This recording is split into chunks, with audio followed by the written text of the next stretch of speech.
झालं. नमस्कार. मंजुषा लटपटे, उपविभागीय अधिकारी तथा निवडणूक निर्णय अधिकारी, जिल्हा परिषद पंचायत समिती सार्वत्रिक निवडणुका 2026.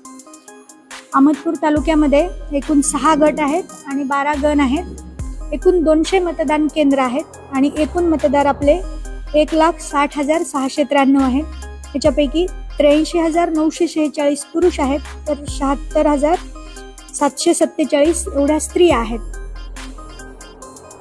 आपण 3 SST पथक स्थापन करणार आहोत. झोनल अधिकाऱ्यांचे आदेश आपण काढलेले आहेत. नॉमिनेशन हे काल 16 तारखेपासून सुरू झालेले आहेत.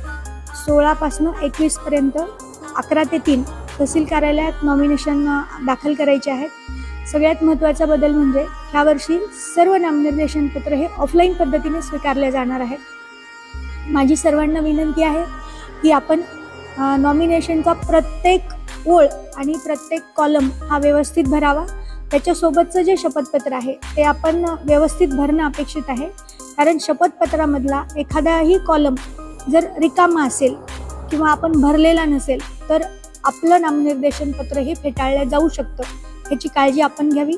शपथपत्रात जी माहिती द्याल ती तपासल्या जात नाही, पण आपण पडताळणी करून देणार आहात की दिलेली माहिती बरोबर आहे म्हणून. त्याच्यासोबत आपण अपत्याचं प्रमाणपत्र द्यायचं आहे. खर्चासाठी स्वतंत्र खातं द्यायचं आहे आणि त्याच्यासोबतचे जे 10 पेजेसची जी माहिती द्यायची आहे, जी नामनिर्देशन पत्रासोबत तहसील कार्यालयातून आपल्याला पुरविण्यात येत आहे, ती आपण पूर्णपणे भरून असं संपूर्ण भरलेलं नामनिर्देशन पत्र आपण तहसील कार्यालयात वेळेत सादर करावं अशी माझी विनंती आहे. आणि आचारसंहिता कक्षप्रमुख हे आपले BDO श्री शेळके हे आहेत. आचारसंहितेचं सगळ्यांनी आदर्श आचारसंहितेचं पालन करावं. कुठेही गालबोट लागणार नाही याची प्रशासन जशी काळजी घेईल तशी जनता म्हणून आपण घ्यावी आणि सर्वांनी यासाठी सहकार्य करावं. धन्यवाद.